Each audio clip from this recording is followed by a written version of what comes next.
Hello प्यारे बच्चों, नमस्कार सभी को। स्वागत है आप सभी का कॉमर्स एंड फन पर, जहां टीचर्स आपको दिलो दिमाग दोनों से पढ़ाते हैं। तो आज हम पढ़ने वाले हैं trial balance, which is one of the easiest chapter of class 11th accountancy.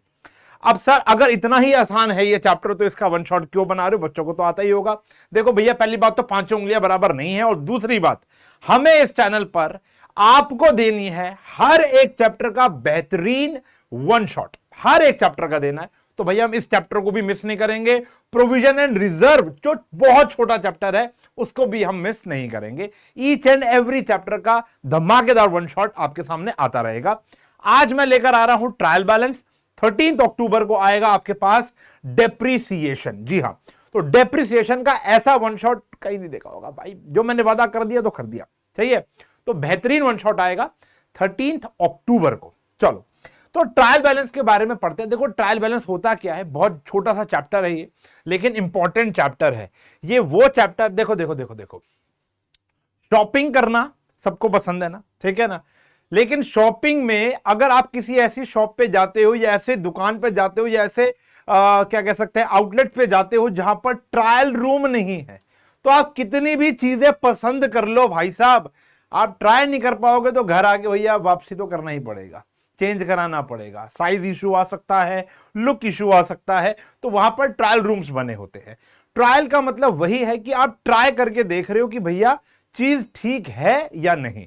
तो यहां पर भी अकाउंटेंसी में ट्रायल बैलेंस बनाया जाता है कि आपने अभी तक जो काम किया वो सही था या नहीं था, उसमें एरर फाइंड किए जाते हैं, ठीक है। अभी एक और चैप्टर भी आएगा आगे जाके जिसको बोलते हैं हम रेक्टिफिकेशन ऑफ एरर। वो इसी चैप्टर की उपज रहेगी। उपज मतलब यही से पता चलेगा कि हमने गलतियां की हैं या नहीं की। तो देखो, हमारा बिजनेस प्रोसेस क्या होता था?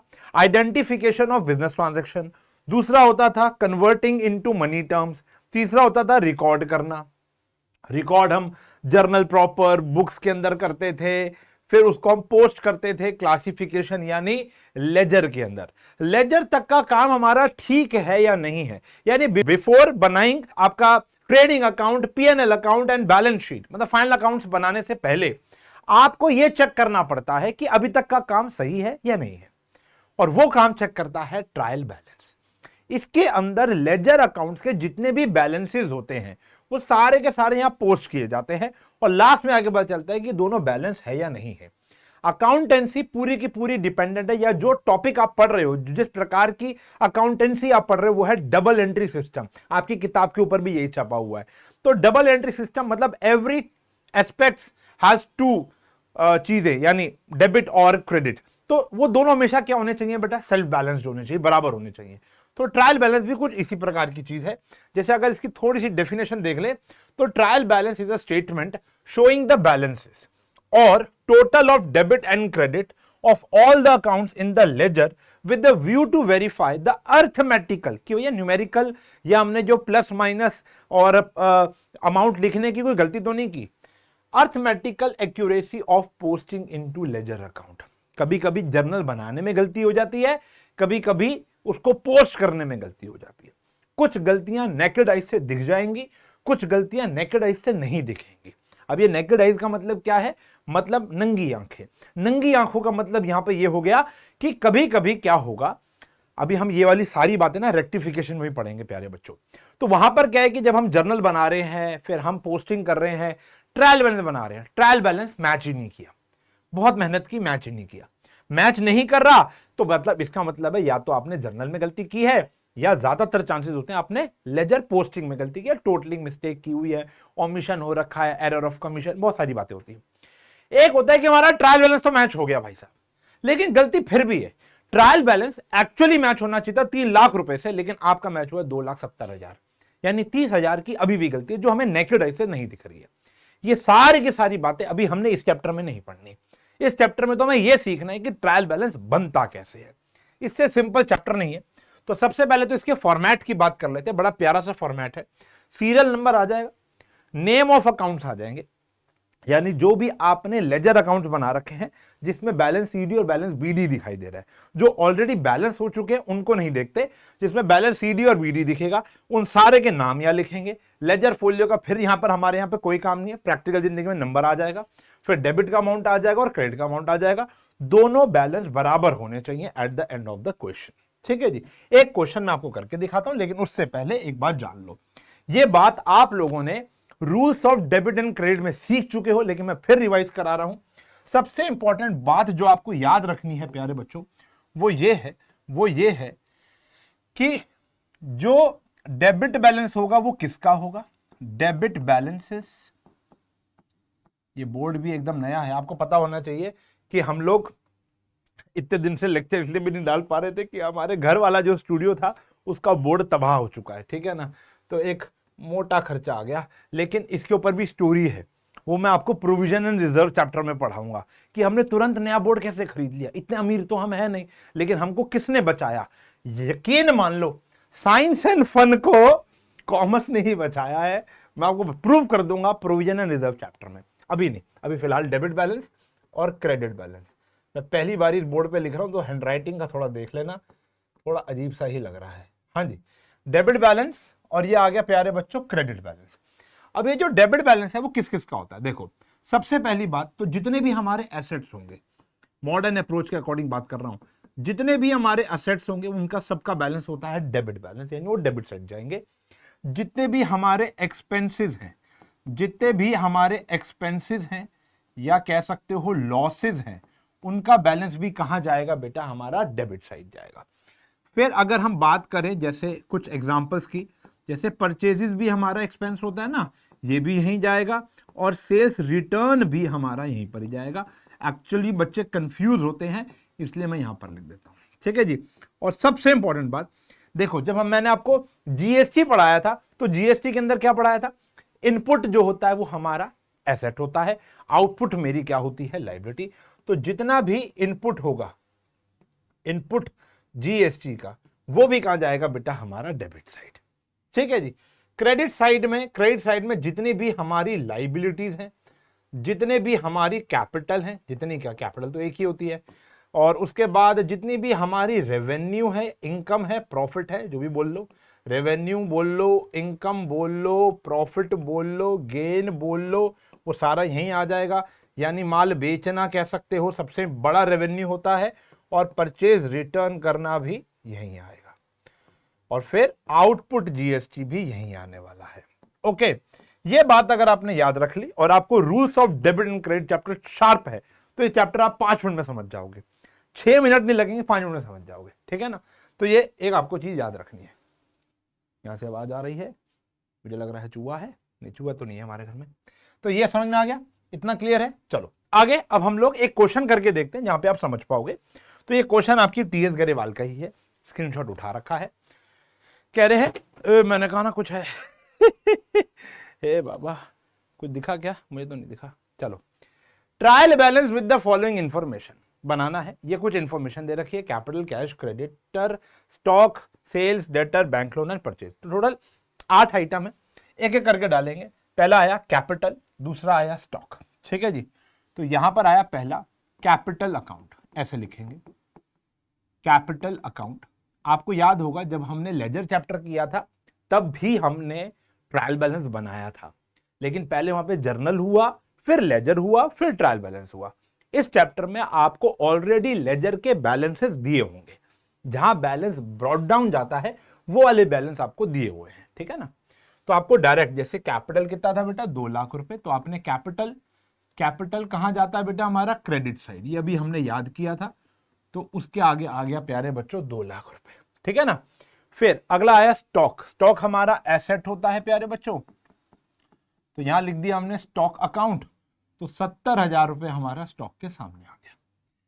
फिर अगर हम बात करें कैश की, 1,80,000, तो कैश अकाउंट आ गया बेटा हमारा 1,80,000 रुपए, वो भी हमारा सेट ही होता है, तो हम लिखेंगे उसको डेबिट साइड। क्लियर है। उसके बाद डेटर्स जो है वो भी हमारा असेट होता है। डेटर का एक और नाम इस चैप्टर में लिखा जाता है, वो है बुक डेट्स।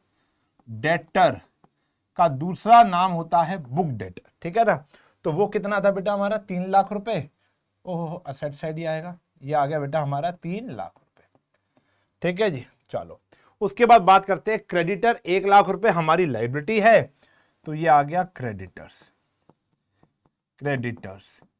1 लाख रुपए यहां पर हमारा डैश आ गया, डैश डैश डैश, और यहां आ गया बेटा हमारा 1,00,000 रुपए। सही है। उसके बाद फिर आ गया बैंक का लोन लिया हुआ आपने 1,50,000 रुपए का, ये भी आपके ऊपर एक लाइबिलिटी है, तो 1,50,000 रुपए का बैंक का लोन आ गया। इतना ही सिंपल गेम है। धीरे धीरे देखो, कुछ खास बातें हैं जो भी आगे आने वाली हैं, पॉइंट टू रिमेंबर में लिखूंगा। 2 खास बातें इंपॉर्टेंट है जहां पे अक्सर बच्चा गलती करके आता है, ठीक है ना, तो वो समझ लो। पहले तो बेसिक क्वेश्चन तो समझ लो। सेल्स आया 3,00,000 रुपए का, सेल्स आ गया 3,00,000 रुपए, ये भी हमारा रेवेन्यू है, तो हमेशा कहां जाएगा बेटा, क्रेडिट साइड। और इसके बाद बात करोगे परचेजेस 2,00,000 रुपए की, परचेजेस आ गया भैया यहां पर 2,00,000 रुपए का, वो हमारा खर्चा होता है, ठीक है जी। ये आ गया 2,00,000 रुपए, हाँ जी। तो ये आ गया 5वां, 6वां, 7वां, 8वां। अब आपको करना है टोटल। टोटल करते समय परमात्मा का नाम लेना, क्योंकि ये बराबर आना चाहिए, ठीक है जी। यहां कोई बैलेंस नहीं बचेगा। 2,00,000, 3,00,000, 4,00,000, 5, 6, 7, 7,50,000 रुपए आ गया। ये आ गया बेटा 7,50,000 रुपए। इधर बात करोगे तो ये हो गया हमारा 2,50,000 और 5,50,000, और ये भी हो गया बेटा हमारा 7,50,000। बराबर आ गया, यानी हमारा काम ठीक रहा होगा, हमारा जर्नल भी ठीक रहा होगा, हमारा लेजर भी ठीक रहा होगा, और इससे पता चल गया हमारी अभी फिलहाल कोई गलती नहीं है। जो अच्छा, कुछ ऐसी गलतियां हो सकती हैं जो हमें दिखाई ना दे रही हो, उनकी बात करेंगे हम रेक्टिफिकेशन में। अभी फिलहाल हमारी पहली कॉल जो होगी वो यही होगी कि हाँ भाई, ये दोनों हमारे लेजर और जर्नल दोनों के दोनों क्या है, ठीक है। ऑडिटिंग में पता चलेगा जब हम ऑडिट कराएंगे अपने अकाउंट्स को कि भैया क्या सच में ठीक थे या नहीं थे, क्या पता ये 8,00,000 से मैच होना हो, क्या पता कैश ये आना ही ना हो, क्या पता कैपिटल 2,50,000 हो और जो कैश हो वो कुछ और हो, 2,30,000 हो, ठीक है ना। लेकिन अभी फिलहाल ट्रायल बैलेंस मैच होने का मतलब यही है अभी फिलहाल इस स्टेज पर कि हमारा सारा काम ठीक है। सही है जी, सही है जी। चलो फिर एक आध क्वेश्चन और देखते हैं, जैसे यहां पर आ गया। अब इसके अंदर तो खैर कुछ नहीं है, क्वेश्चन बहुत सिंपल है, ये भी क्वेश्चन करके देख लेते हैं। ट्रायल बैलेंस में कैपिटल दे रखा है 2,40,000, पहला आ गया भैया कैपिटल अकाउंट 2,40,000 रुपया, ठीक है जी। आप मेरे लिखने से पहले, देखो टास्क दे रहा हूं, मेरे लिखने से पहले ये सोचो फटाफट से कि वो कहां जा रहा है, डेबिट जा रहा है, क्रेडिट जा रहा है, ठीक है ना। अच्छा जी, फिर आ गया, अच्छा यहीं से लिख लेते हैं, ओपनिंग स्टॉक 85,000, ओपनिंग स्टॉक 85,000 कहां जाएगा, एसेट साइड जाएगा। मेरे लिखने से पहले आप कमेंट भी कर सकते हो। फिर आ गया बेटा फर्नीचर 26,000 परचेजेस, यह आ गया फर्नीचर अकाउंट 26,000 रुपए। फिर आ गया परचेजेस अकाउंट, फिर आ गया परचेजेस अकाउंट, कितना आ गया परचेजेस अकाउंट 8,95,000, ये भी हमारा खर्चा ही होता है। सही है बेटा, ये आ गया 3, ये आ गया 4, 5, 6, 7, 8, 9, 10, इसका तो काम निपटाओ। कैश कैरियज सेल्स, ये आ गया कैश अकाउंट, कैरियज और कैश कैरियज सेल्स। अच्छा, अब कैरियज की स्टोरी सुन लो बेटा। Carriage freight cartage, carriage freight cartage inward हो या आउटवर्ड हो, ये दोनों डेबिट ही होंगे। बच्चे सोचते हैं जैसे सेल्स रिटर्न और परचेज रिटर्न में फर्क होता है, वैसे कैरियज इनवर्ड और कैरियज आउटवर्ड या फ्रेट इनवर्ड फ्रेट आउटवर्ड में भी फर्क होगा, ऐसा नहीं है। कैरियज और फ्रेट का पहले तो मतलब समझ लो, जिन बच्चों को नहीं पता, कि ट्रक टेम्पू लॉरी का खर्चा, लॉरी ठीक है ना, ट्रक टेम्पू और लॉरी का खर्चा, यानी आपने किससे माल मंगवाया, आपने रॉ मटेरियल खरीदा, आपने उसको बोला कि भैया 1 ट्रक माल भेज दे, तो ट्रक का पैसा तो आपने दे दिया, मतलब माल का पैसा तो आपने दे दिया, लेकिन जो ट्रक से माल आएगा उसकी लोडिंग होगी, अनलोड वो होगी, फिर जो ट्रैवलिंग एक्सपेंस होगा वो भी तो आपको ट्रक वाले को पे करना पड़ेगा। मान लो 5,000 रुपए आपने दिए, तो उसको बोलते हैं हम कैरियज इनवर्ड। किसी और शहर से माल आएगा तो फ्रेट इनवर्ड, मान लो फ्लाइट से आ रहा है या शिप से आ रहा है या ट्रेन से आ रहा है, तो उसको फ्रेट इनवर्ड्स बोलते हैं। आपने माल रॉ मटेरियल को फिनिश गुड्स में कन्वर्ट करके किसी क्लाइंट को भेजना है और आप कह रहे हो भैया फ्री होम डिलीवरी, हम ही आप तक पहुंचाएंगे, पैसे लेंगे आपसे, तो फिर आपने ट्रक को 11,000 रुपए दिए, तो उसको बोलते हैं भैया कैरियज आउटवर्ड, ये भी आपका खर्चा है। इनवर्ड माल खरीदते वक्त, आउटवर्ड माल खरीदते वक्त, दोनों ही खर्चे हैं, तो दोनों ही क्या होंगे, डेबिट। इस बात को याद रखना, ठीक है ना। तो मैंने यहां लिख भी दिया है, वैसे कैरियज हमेशा क्या होगा, डेबिट होगा। ओके, तो यहां पर आ गया 73, 3 और 2 लाख, ये कितना हो गया, 2,25,000 रुपए, ठीक है जी। तो 73,000, ये आया हमारा बेटा 2,25,000, ये मैं भूल गया ये कितना आया, 3,000 रुपए। तो ये खर्चा ही रहेगा, सही है बेटा। चल, इसके बाद बात करेंगे, यहां पर आ गया building, return inward, return outward. ये आया बिल्डिंग, रिटर्न इनवर्ड्स और रिटर्न आउटवर्ड्स।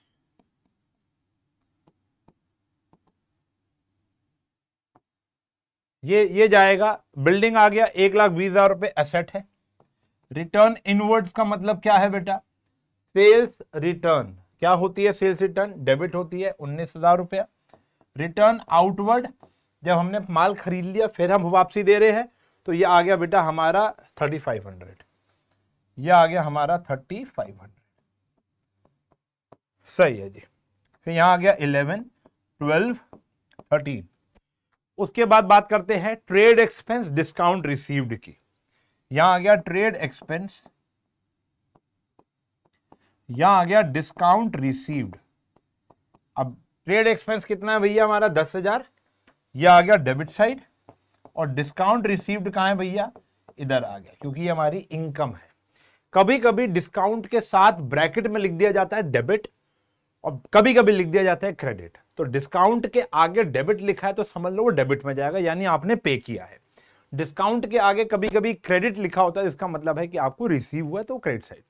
जब डेबिट और क्रेडिट आ जाएगा तो इट्सेल्फ बड़ा इजी हो गया, क्योंकि जो ब्रैकेट में लिखा है डेबिट तो कहां जाएगा डेबिट, क्रेडिट लिखा है तो कहां जाएगा क्रेडिट, सिंपल है। ओके, इसके बाद बात कर रहे हैं हमारा सैलरीज और ऑफिस रेंट। लास्ट बच गए सैलरी और 14 आ गया भैया हमारा ऑफिस रेंट, ठीक है। साथ में अकाउंट लगा लेना। सैलरी आ गई हमारी 30,000 की, ऑफिस रेंट आ गया 22,700 का, 30,000 और ये आ गया हमारा 22,700।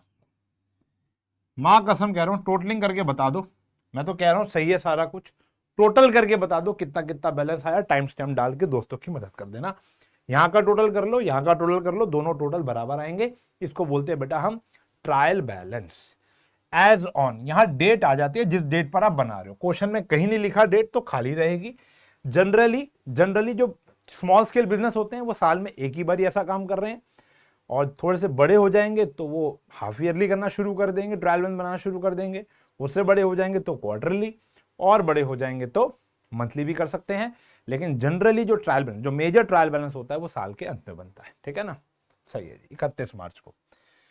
अब जैसे ये कुछ क्वेश्चन है, यहां पर क्या रखा है देखो। अब इस प्रकार का भी एक क्वेश्चन है जो हमने अभी तक नहीं पढ़ा, वो ये है कि सब कुछ दे रखा है, सब कुछ दे रखा है, बस ये गायब है, चेक करो, कैपिटल गायब है।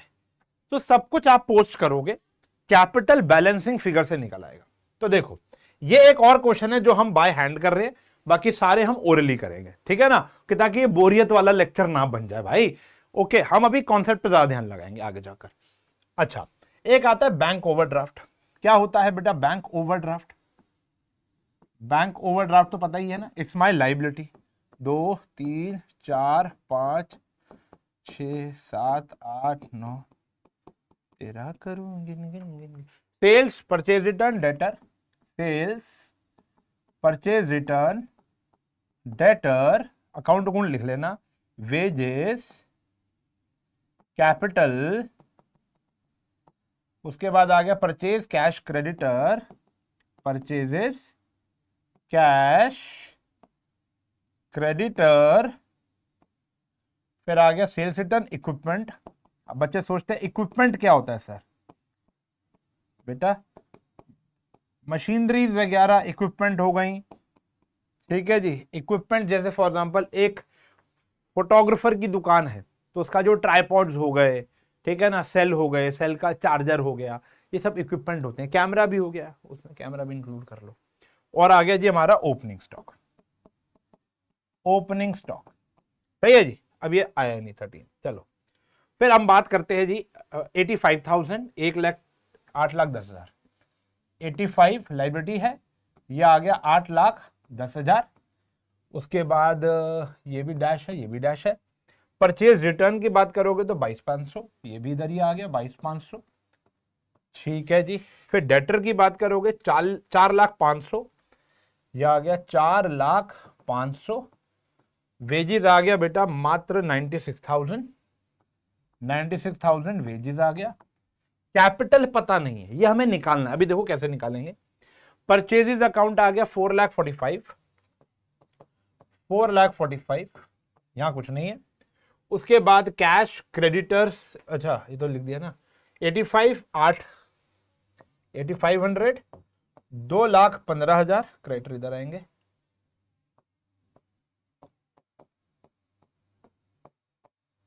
ठीक है जी।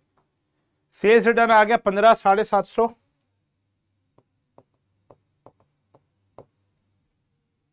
इक्विपमेंट आ गया 25,000। ओपनिंग स्टॉक आ गया 3,05,000। ठीक है। अब ध्यान समझो, कुछ मत करना, मेरा एक काम करो। हमें यह बात पता है, कलर चेंज करते हैं। हमें यह बात पता है कि कैपिटल यहां तो नहीं आएगा। कैपिटल कहां पे आएगा? क्रेडिट साइड पे आएगा। तो हम डेबिट का तो हमारा काम पूरा हो चुका है, तो डेबिट का हम जल्दी जल्दी से टोटल कर लेते हैं। टोटल करने के लिए मेरे पास फोन भी नहीं है आज, तो फोन भी मेरा बाहर पड़ा हुआ है। चलो हम ओरली करेंगे, ठीक है ना। देखो वैसे तो मैंने आपको हिंट पूरा दे रखे हैं कि आपको लाइन वाइज ही लिख लेना है। मैंने यहां नहीं लिख पाया क्योंकि नहीं दिखता यहां पर ढंग से, तो यहां पर आपको लाइन वाइज लिख लेना है ताकि टोटल यही हो जाए, ठीक है ना। तो 4,05,000, 3,05,000, ये कितना बन गया भैया? 7,00,000 रुपया। ठीक है। इसके बाद 96,000 ये हो गया। इसके बाद 4,45,000 ये हो गया। इसके बाद 8,500 ये हो गया। 8,500 देखो थोड़ा सा ढंग से लिखा ना तो ये गलत हो जाएगा। 8,500 सही है। फिर आया 15,750 और ये आ गया बेटा हमारा 25,000। ये करना आपने टोटल, ठीक है जी। तो यहां आ गया 0, यहां पर आ गया 5, 7, 5, 12, ये आ गया 2, एक कैरी, 8, 5, 13, 13 और 8 21, 21 और 10 31, ये आ गया 3, 12, 12 और 4 16, 17, 18, 19, ये आ गया 19, 8 और ये आ गया 12। तो ये लगभग आ गया हमारा 12,91,250। मैं गलत भी हो सकता हूं, आप एक बारी चेक कर लेना। अब 12,91,250, 12,91,250 यहां भी आएगा। अब इसमें से ये सारे टोटल माइनस कर दोगे तो आपका बैलेंसिंग फिगर बन जाएगा बेटा आपका कैपिटल अकाउंट। तो ये कितना आया देखो, इसका भी कर लो टोटल। 8,10,000 एक था, 2,15,000 एक था। इसके बाद हमारा था 85,000, तो ये तो 3 लाख ही हो गया पूरा। ये हो गया 3 लाख पूरा का पूरा। और 22,500 ये रहा। सही सही है। आगे सारे 2,15 और 85,000, 3 लाख, 8,10,000 और 22,500। तो ये आया भैया 500, ये आ गया जी हमारा 2, ये आ गया हमारा 3 और ये आ गया हमारा 11। ठीक है ना। तो 11,32,500, तो यहीं पे कर लेते हैं 129,1250 और 11,32,500 ये हो गया। सही। अब इसको माइनस कर लो, तो ये आ गया ये 5, ये आ गया 7 और 10 में से 2 गए 8 और यहां पर आ गया जी हमारा 8 में से 3 गए 5। ठीक है जी। और ये आ गया 158,750। अगर गलत हूं तो भैया बता देना कि मैं गलत हूं, और अगर सही हूं तो ये भी बता देना कि मैं सही हूं। ओके। क्योंकि मैं आपको बता दूं, अभी तो आपको लग रहा है सर प्लस माइनस नहीं कर पा रहे, उसका कारण यही है बेटा, क्योंकि जब आप लोग भी जब 12th के बाद आगे बढ़ोगे, ग्रेजुएशन पे जाओगे, चार्टर्ड अकाउंटेंसी करोगे, तो आपकी हैबिट छूट सी जाएगी प्लस माइनस करने की। ठीक है ना। छोटी छोटी कैलकुलेशन पर कैलकुलेटर उड़ जाता है। सही है जी। तो 15, लेकिन आपको कैलकुलेटर नहीं उठाना। 158,750 मेरा बैलेंसिंग फिगर आ गया। ठीक है ना। तो चैप्टर ऑलमोस्ट खत्म है। अब जल्दी जल्दी कुछ ओरली बातें कर लेते हैं। ओरली बात यह है कि जैसे ये सारा सामान कहां पर जाएगा, ठीक है ना। तो आपके पास देखो, हमें ट्रायल बैलेंस बनाना है। ओके, आपके पास 1 मिनट है सबके आगे डेबिट और क्रेडिट लिखने के लिए। बनाओ मत ट्रायल बैलेंस, सिर्फ क्या लिख लो, डेबिट और क्रेडिट। फिर मैं आपको बताता हूं कि क्या सही है और क्या गलत है। ठीक है जी, पॉज करके जल्दी से लिख लो डेबिट और क्रेडिट। हम यहां पे बताते हैं क्या सही है और क्या गलत है। आई होप आपने लिख लिया होगा और ईमानदारी से चेक कर रहे होगे। तो ये आया प्यारे बच्चों हमारा क्रेडिट साइड आएगा, क्योंकि हमारा कैपिटल है। बैड डेट रिकवर्ड, ये मेरी इनकम हो जाती है, तो ये भी कहां जाएगा बेटा, क्रेडिट साइड। क्रेडिटर भी क्या है बेटा, credit side. Return outward, return outward मतलब परचेज रिटर्न, तो ये भी कहां जाएगा बेटा, हमारा क्रेडिट साइड। बैंक ओवरड्राफ्ट भी क्रेडिट साइड। रेंट कुछ नहीं लिखा तो debit side. Salary debit side. Trade expense debit side. Cash in hand debit side. Opening stock debit side. Purchase भी कहां जाएगा, डेबिट साइड। सही है, हमें गलत ट्रायल बैलेंस दिया हुआ, सही बनाना है। Debtor debit. Bank deposits debit. Discount allowed खर्चा है तो डेबिट। ड्रॉइंग खर्चा है तो डेबिट। रिटर्न इनवर्ड्स, ये क्या हो जाएगा बेटा हमारा, डेबिट। सेल्स क्या हो गया बेटा हमारा, credit. Bill payable, bill pay करना है, क्रेडिट। और ग्रांट रिसीव्ड, इनकम होती है, ग्रांट सरकार दे देती है, छूट दे देती है। आप लोगों ने एसएसटी में शायद पढ़ा होगा, स्पेशल इकोनॉमिक जोन्स, तो उन लोगों को थोड़ी ग्रांट मिल जाती है। मान लो आपका बिजनेस वहां पर है, तो एक प्रकार का क्रेडिट आ गया। ठीक है जी, ये आ गया। मेरे हिसाब से आंसर इससे मैच होता है। जरूरी नहीं है, जरूरी नहीं है। मुझे याद आ रहा है कि हमारा ट्रायल बैलेंस का आंसर इससे मैच हुआ था, बाकी आप देख लेना। ठीक है ना, मैंने सब कुछ लिख दिया, डेबिट कहां है, क्रेडिट कहां है। आओ देखते हैं। अब यहां पर आपको एक पॉइंट टू रिमेंबर देखने को मिलेगा। आ जाओ जी, point to remember, point to remember वो ये है cost of goods sold. Cost of goods sold, जब हम फाइनल अकाउंट्स पढ़ रहे होंगे तब ये फॉर्मूला आएगा। मैं अभी आपके लिए लिख देता हूं, opening stock plus purchases minus closing stock. Opening stock plus purchases minus closing stock. जब भी आपको क्वेश्चन में cost of goods sold given है, ओपनिंग स्टॉक गिवन है और ये भी गिवन है क्लोजिंग स्टॉक, देखो पूरे क्वेश्चन में ना आपको परचेजेस नहीं गिवन होगा, परचेजेस नहीं गिवन होगा। क्यों? कॉस्ट ऑफ गुड्स सोल्ड आपको गिवन है, इसके अंदर ओपनिंग भी इंक्लूडेड है, परचेज भी इंक्लूडेड है, लेकिन ये माइनस हो रखा है। तो अब ध्यान रखना कि आप ये भी कंसिडर नहीं करोगे, ये दोनों not to show in trial balance, ये ट्रायल में शो नहीं होंगे अगर ये गिवन है। तो अगर cost of goods sold given है तो ना ओपनिंग स्टॉक आएगा ट्रायल बैलेंस में, ना परचेजेस आएगा, क्योंकि ऑलरेडी इसमें इंक्लूडेड है। हाँ, ये कहां जाएगा बेटा, हमारा डेबिट साइड। मतलब जैसे अगर मैं इसको बनाऊं तो cost of goods sold, cost है तो ये हमारी लागत है, तो क्या हो गया, डेबिट। क्लोजिंग स्टॉक भी कहां जाएगा बेटा हमारा, डेबिट। डेटर कहां जाएगा, डेबिट। ये जाएगा क्रेडिट, ये जाएगा डेबिट। ओपनिंग स्टॉक आएगा ही नहीं। क्वेश्चन में परचेजेस भी गिवन होती तो भी वो नहीं आता, ये ध्यान रखना।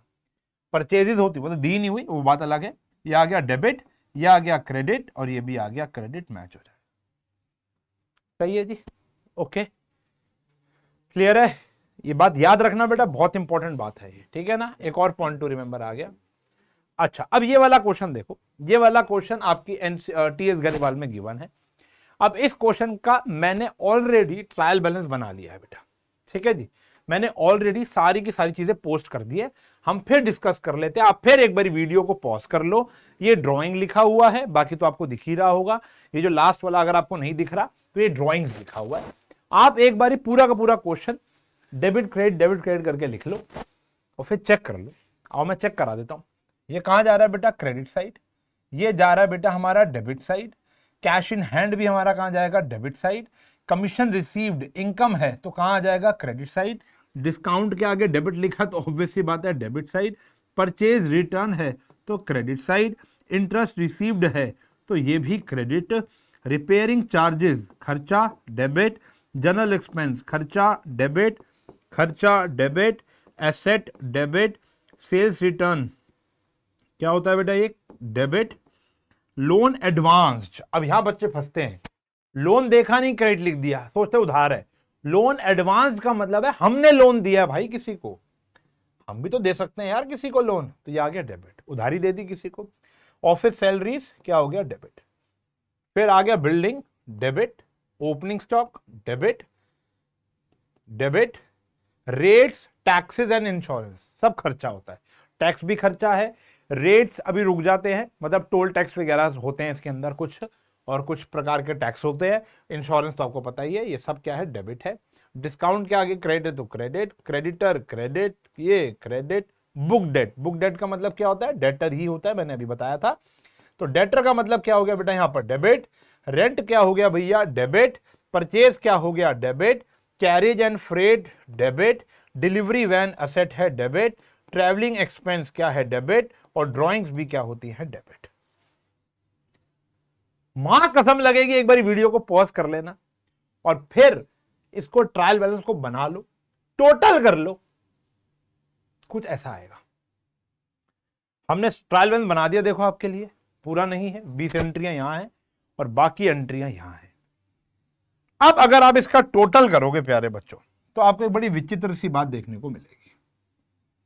अब मेरी बात समझना, कान खोलकर मेरी बात सुन लो। आपने टोटल किया होगा तो वो आया होगा 1,43,00,000 रुपया, सही टोटल किया होगा तो। लेकिन डेबिट साइड का टोटल 1,43,00,000 रुपए नहीं आ रहा। लेकिन हमने काम तो सारा सही किया है, ट्रायल बैलेंस तो हमारा ठीक बना है, यानी हमने कहीं लेजर बनाने में या जर्नल बनाने में कुछ ना कुछ लोचा किया है। कहां लोचा किया है, ये तो सस्पेंस है भाई, यही तो सस्पेंस है। 31 मार्च है, क्लोजिंग आज करनी है, ट्रायल बैलेंस बन चुका है, लेकिन वो मैच नहीं हो रहा, तो यानी कहीं ना कहीं एरर है। आपको पता है कि हम अपना इनकम टैक्स कब जमा कराते हैं? अगर आपकी इनकम 1 करोड़ 5 करोड़ के आसपास, मतलब 1 करोड़ से कम होती है, तो आपको जुलाई में जमा कराना होता है। 31 July is the last date. Profit आप कैलकुलेट कर लेते हो 31 मार्च को, लेकिन ऑब्वियस सी बात है, ये बात सरकार को ही पता है, 31 मार्च को प्रॉफिट कैलकुलेट जो हुआ है उसके अंदर भी गलतियां होंगी। तो सरकार आपको कहती है कि आपको 3 महीने दिए, अप्रैल दिया, मई दिया और जून दिया, जुलाई भी दे दिया, 4 महीने दे दिया उन्होंने आपको कह दी कि हम आपको 4 महीने प्रॉपर दे रहे हैं, आप आराम से अपना ढंग से प्रॉफिट निकाल लो, जो आपके एरर से उसको ढूंढ लो।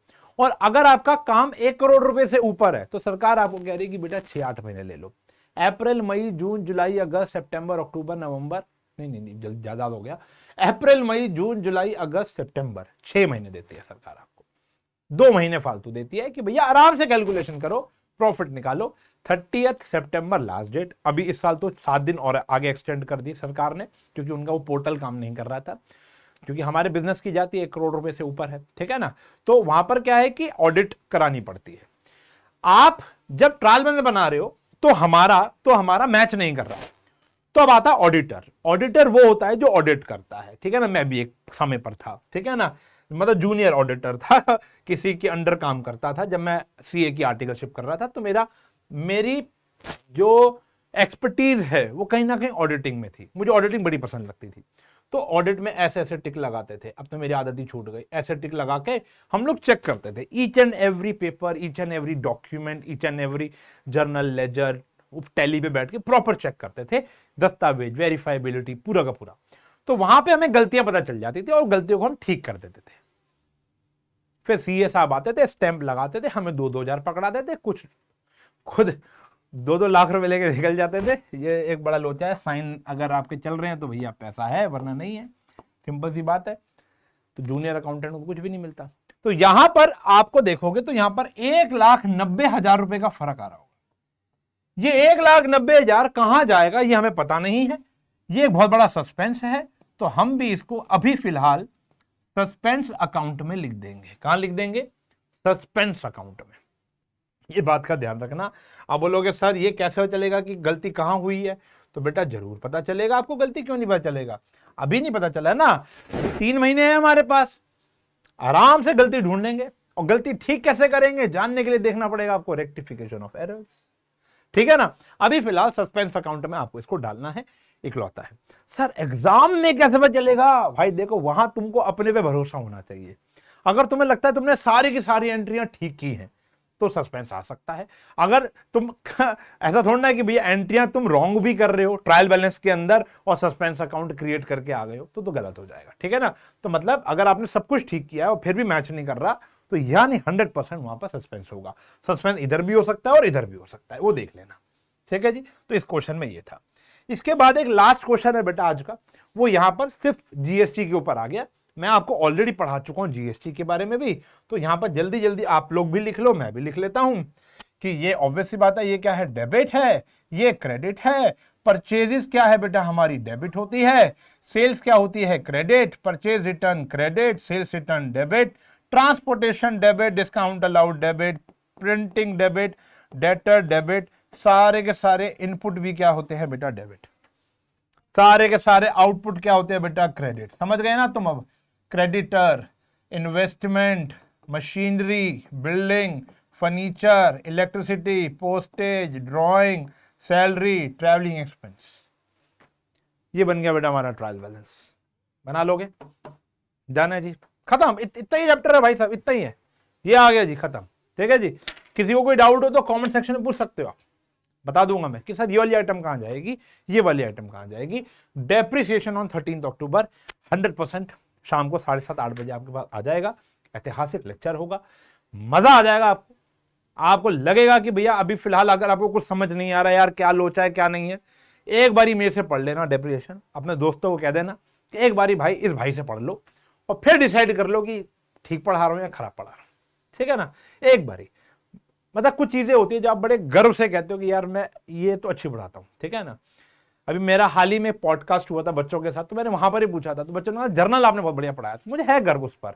बीआरएस पे मुझे है गर्व। ठीक है ना, कि बाकी तो ये जैसे वाला पढ़ाया नॉर्मल है, सारे फैकल्टीज ऐसे ही पढ़ाते हैं। ठीक है ना, क्योंकि extraordinary chapter need extra ordinary efforts ना। ये चैप्टर एक्स्ट्राऑर्डिनरी नहीं है, वेला चैप्टर है। ट्रायल बैलेंस पहले से ही बना रखा है, दोबारा बना दिया। तो लेकिन एक प्लेलिस्ट बनाने के लिए हर एक चैप्टर होना जरूरी है।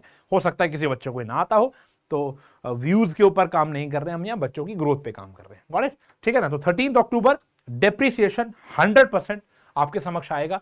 12 अक्टूबर शायद आपका क्या कहते हैं दशहरा है, दशहरा मना लो, अगले दिन से फिर डेप्रिसिएशन पर लग जाना, क्योंकि वो पावर पैक लेंदी लेक्चर होगा, मजा आएगा, जिसके अंदर मैं SLM, WDV, provision, asset disposal, चारों चीजें पढ़ा दूंगा। ठीक है ना। तो मिलूंगा आपसे 13 अक्टूबर को